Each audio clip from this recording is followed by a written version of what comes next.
Hello students, trigonometry हमारी ख़त्म हो चुकी है, लेकिन इसकी कुछ एग्जांपल्स हैं जो थोड़े डिफरेंट हैं, उनको देख लेते हैं हम। और इसके साथ ही एक असाइनमेंट भेज रहा हूँ आपको, मैं उसको सॉल्व कर लेना आपको, तो इसके बाद फिर हम नया चैप्टर स्टार्ट कर देंगे, ठीक है। तो पहली एग्जांपल जो हमने देखनी है और मोस्ट इम्पॉर्टेंट क्वेश्चन है ट्रिग्नोमेट्री का, जो मोस्टली पेपर में आता है। फर्स्ट एग्जांपल जो हम कर रहे हैं, एग्जांपल नंबर 29 है ना। एग्जांपल लास्ट एग्जांपल है, इसमें है प्रूव दैट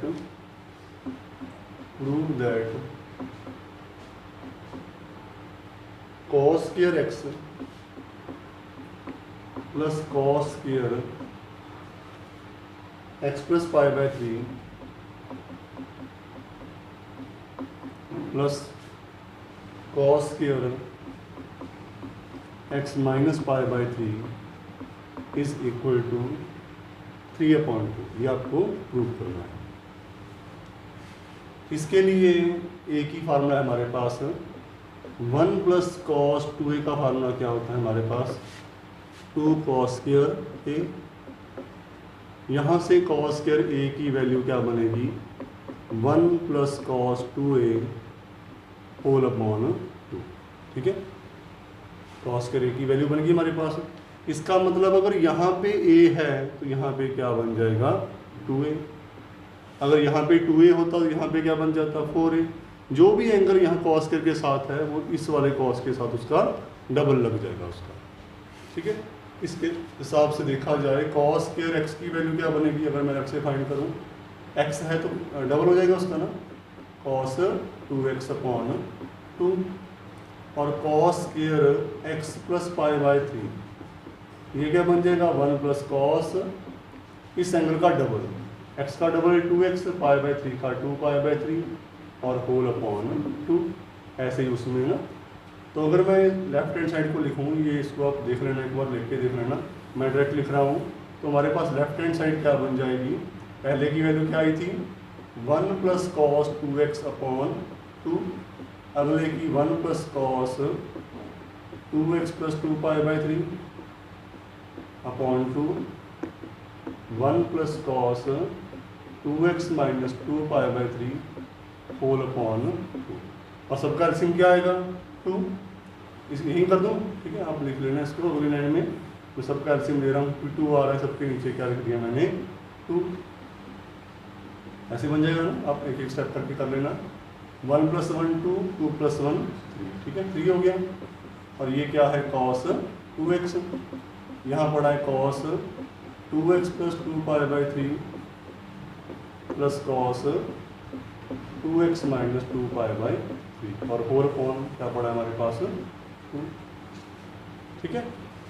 अब इसको c एज्यूम करते हैं, d मतलब माइंड में ही, यानी कि ये cos c plus cos d का फार्मूला इसमें अप्लाई कर देते हैं। इन दोनों को टच नहीं कर रहा, सिर्फ इन दोनों में मैंने क्या फार्मूला लगाया, cos c plus cos d। 3 ऐसे ही पड़ा है, cos 2x ऐसे ही पड़ा है, plus cos c plus cos d, 2 cos c plus d upon v formula था ना, 2 cos c plus d upon 2 cos c minus d, sign change हो जाएंगे इनके ना, अपॉन 2 और होल अपॉन क्या पड़ा है हमारे पास, 2। ये बन गया 3 plus cos 2x plus 2 cos,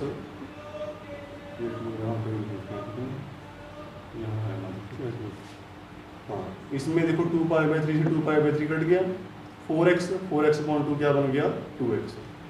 यहाँ 2x से 2x कट गया, 4 पाई बाय 3, 2 से डिवाइड किया, कॉस 2 पाई बाय 3 और होल अपॉन क्या पड़ा है हमारे पास, 2, ठीक है।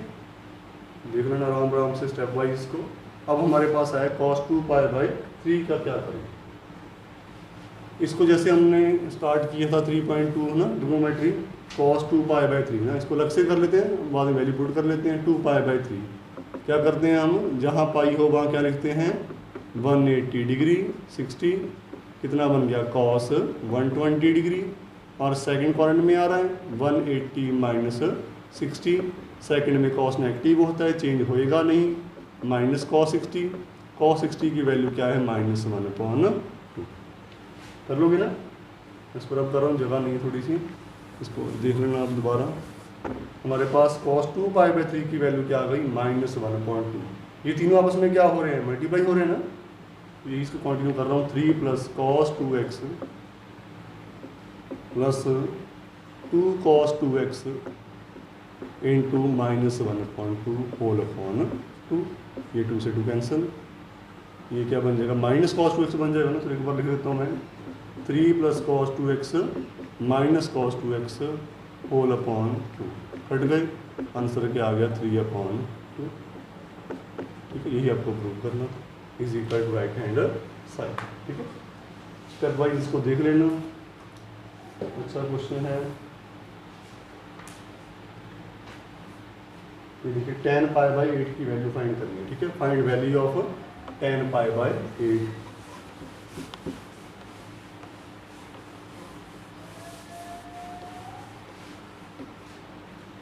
Find value of tan π/8। Example है, एग्जाम्पल नंबर कौन सी है ये 27। Find value of tan π/8। π/8 का मतलब 180/8। अगर आप में देखें इसको, 4 से किया 45, 4 से किया 2, 45.2। हमें 45 की वैल्यू तो पता है, बट 45.2 की वैल्यू नहीं पता ना। इसके लिए हम क्या करते हैं, बेस्ट ऑप्शन है, वी नो दैट, आपको एक फार्मूला पता है tan 2a का क्या होता है, tan 2a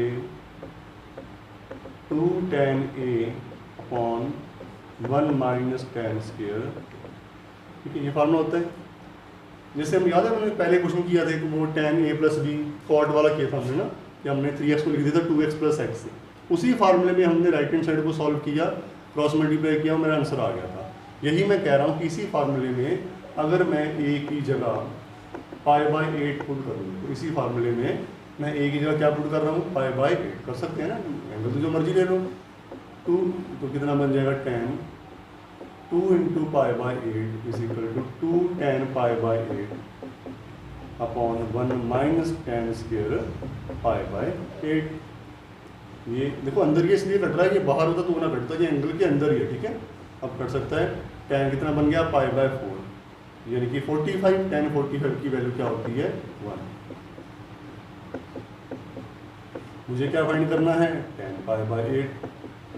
तो बार बार इसको लिखने की बजाय मैं क्या करता हूँ, एक आगे एक और असम्पशन करता हूँ, tan π/8 को x पुट कर लेता हूँ। ठीक है, ताकि बार बार लिखना ना पड़े इसको।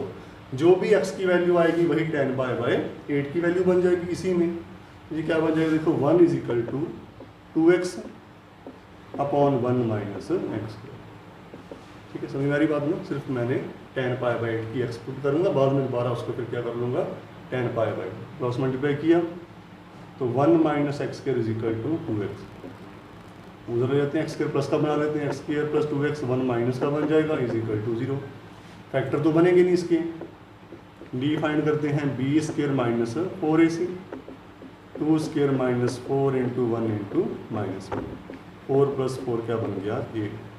x की वैल्यू क्या याद है, -b - √d upon 2a, -2 + -8 upon 2 × 1। क्या √8 को 2√2 लिख सकते हैं, 2√2 अपॉन 2। दोनों में कॉमन क्या आ रहा है, 2। अंदर बचेगा -1 + -√2 अपॉन 2। उसे 2 बढ़ गया, तो दो वैल्यू आ रही हैं, या तो -1 + √2 और -1 - √2। √2 की वैल्यू 1 से बड़ी होती है ना, 1.4 समथिंग। इसमें लिखता हूँ √2 - 1 और -√2 - 1। मैं दोबारा लिख देता हूँ इसको मैं। हमारे पास ये x की वैल्यू ही आई हमारे पास ना, तो हम लास्ट में क्या करेंगे, देयरफॉर tan π/8 की दो वैल्यू आई, या तो √2 - 1 या फिर इसकी वैल्यू हमारे पास क्या आई, -√2 - 1।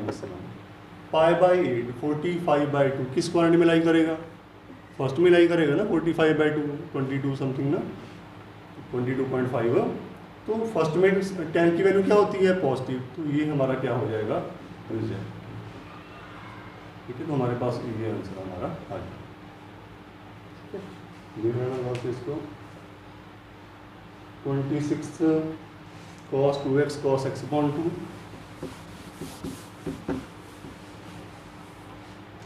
क्वेश्चन क्या है हमारे पास,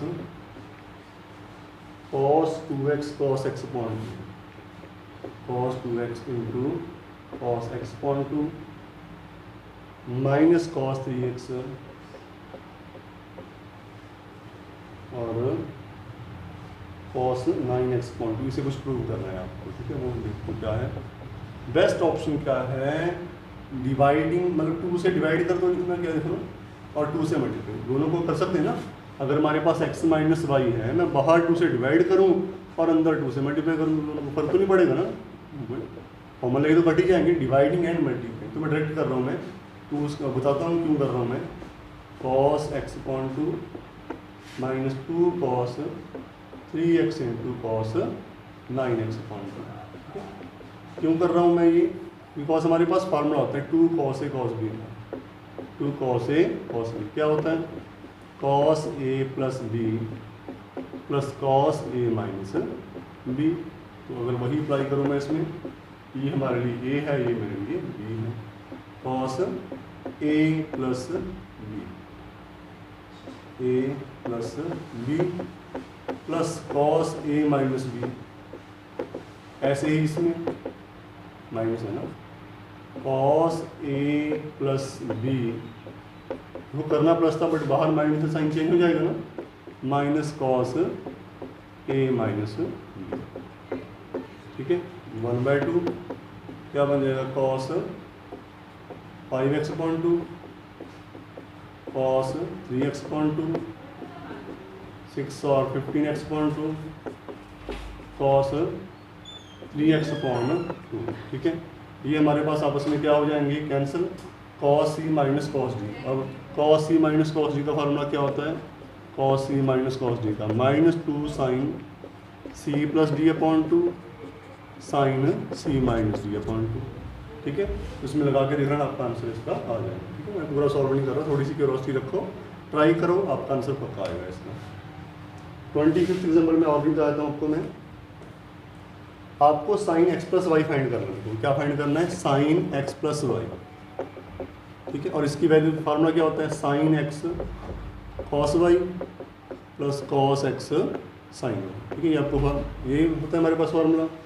x और y किस में लाई कर रहे हैं, आपके सेकंड क्वाड्रेंट में। तो सेकंड में क्या होगा, sin की वैल्यू क्या होगी, पॉजिटिव, जो भी आंसर आएगा।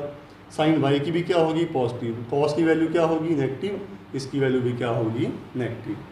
इसे आपको sin x दे रखा है 3/5, sin x क्या दे रखा है आपको 3/5, है ना, वही परपेंडिकुलर पूर्ण है।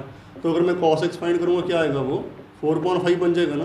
तो यहाँ जब मैं इसकी वैल्यू पुट करूँगा तो मैं क्या लिखूँगा, -4/5, और यहाँ साइन क्या था हमारा 3/5।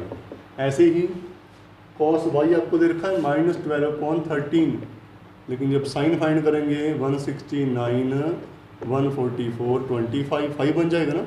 तो 5/13 किसका आएगा, प्लस का, सॉल्व करोगे आपका आंसर इसका आ जाएगा, ठीक है। पता है ना P/H उससे परपेंडिकुलर फाइंड करके जो भी है। तो ये आपकी हो गया। अब मैं एक असाइनमेंट सेंड कर रहा हूँ और एक ये इसके साथ हमारा ट्रिग्नोमेट्री खत्म हो गया। Thank you.